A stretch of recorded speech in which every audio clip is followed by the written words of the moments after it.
Ini keganjilan proses hukum yang ke-16 dari 30 keganjilan.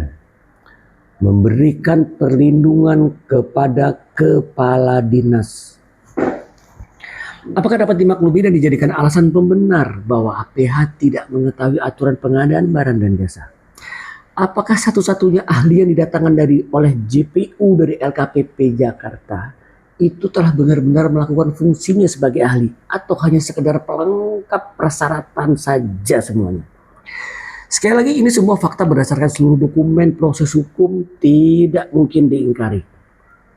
Fakta hukum ada di dalam berkas perkara dan putusan PN Pontianak serta dokumen lainnya bahwa Kepala Dinas Pertanian pemimpin instansi saya telah menugaskan hanya kepada satu orang staf saja untuk memberikan banyak mandat melalui penerbitan surat keputusan yang mutlak telah melanggar aturan dan sangat bermuatan konflik kepentingan, yaitu satu orang staf diberi kuasa kewenangan berlebihan dalam menjalankan satu kegiatan, satu tugas, satu fungsi, satu kepentingan, dan satu tujuan yang sama. Yaitu, seseorang itu ditunjuk sebagai ketua tim verifikasi yang tidak ada dalam aturan PBJ. Dan mereka tidak memiliki sertifikasi ahli PBJ. Itu pelanggaran mutlak peraturan pengadaan barang dan jasa. Yang kedua, seseorang itu ditunjuk sebagai ketua tim adendum perpanjangan waktu kontrak kerja dan tidak memiliki sertifikasi ahli PBJ. Dan seseorang itu juga ditunjuk sebagai ketua tim pemeriksa barang, ketua direksi. Artinya seluruh urusan administrasi proyek cukup dilakukan oleh satu orang itu saja dari awal. Untuk mencari kontraktor hingga akhirnya persetujuan penerima barang. Komplit. Nah, pertanyaannya, apakah ratusan orang stafnya saat itu dianggap tidak ada yang kompeten, tidak ada yang mampu menerima beban kerja tersebut? Penerbitan surat keputusan tersebut sudah seharusnya cacat hukum dan seharusnya dinyatakan tidak berlaku karena mutlak telak sangat jelas melanggar peraturan pengadaan barang dan jasa pemerintah, terlebih menunjuk seseorang yang tidak memiliki kompetensi di bidangnya.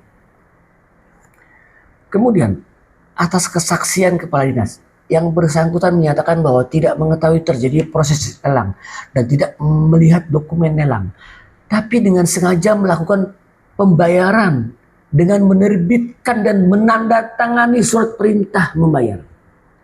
Tidakkah dengan jabatan selaku kuasa pengguna anggaran KPA kepadanya diberikan kewenangan absolut authority untuk menghentikan proses administrasi apapun, termasuk tidak melakukan pembayaran jika dia meragukan adanya proses yang tidak lazim.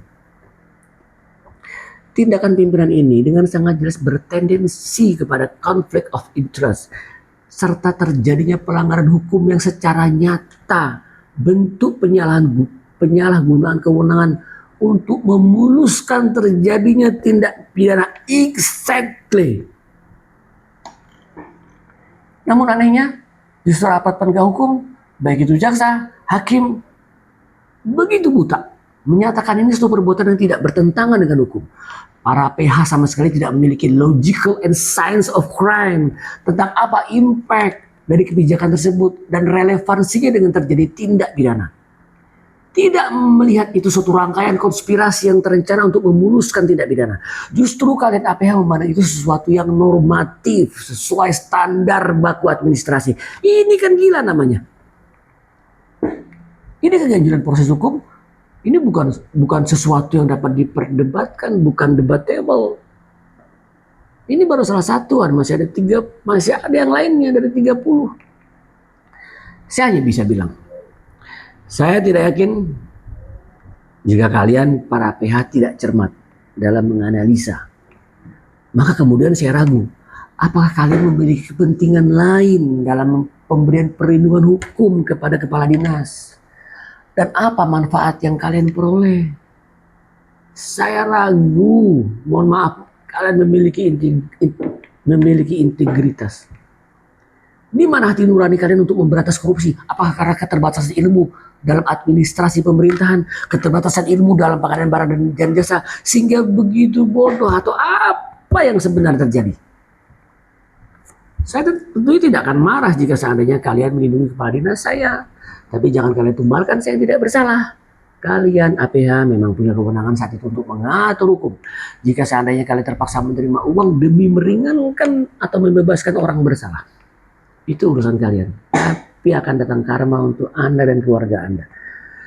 Jika dengan sengaja saya orang yang tidak bersalah, Anda paksa menjadi bersalah sehingga menjadi tersangka dan akhirnya terpidana seperti ini. Sesungguhnya kalian yang disebut oknum telah merusak nama baik citra penegakan hukum di negara ini. Jangan karena Anda, banyak kolega kalian yang sudah berjuang menegakkan keadilan rusak karena Anda.